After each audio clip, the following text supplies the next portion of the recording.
گوجری زبان میں اپڈیٹ سنیے۔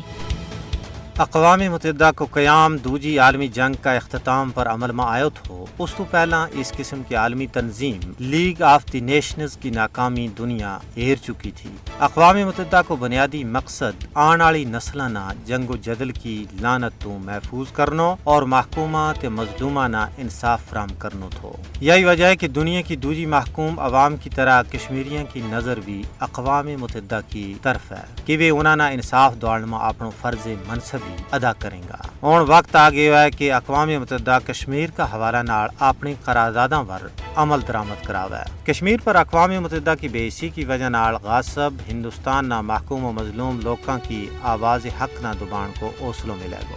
ویڑو آ گیا ہے کہ اقوام متحدہ بھارتی غاصب حکومت کی طرفوں کشمیر میں ہونے والی قتل و غارت گری، دوران حراست لاپتگی اور عزتوں کی پامالی پر خاموش تماشائی کو کردار ادا نہ کرے۔ اقوام متحدہ خواب غفلت تو جاگ کے کشمیریوں پر ہونے والا ظلم و بربریت نہ روکے، کیونکہ تنازع کشمیر کا حل صرف اقوام متحدہ کی متعلقہ قراردادوں کے اندر مضمر ہے۔ فسطائی مودی حکومت کشمیر میں آبادی کا تناسب نہ تبدیل کر کے کشمیریوں کی پچھاڑ نہ ختم کرنے کی کوششوں میں مصروف ہے۔ اردو زبان کو خاتمہ و تاریخی مقامات کا نامہ کی تبدیلی، جعلی حلقہ بندی، زمینوں پر قبضوں، بھارتی غاصب حکومت کا ایسا اقدامات ہیں جنہ کے ذریعے وہ کشمیر نہ ہڑپ کرنا چاہتا ہے۔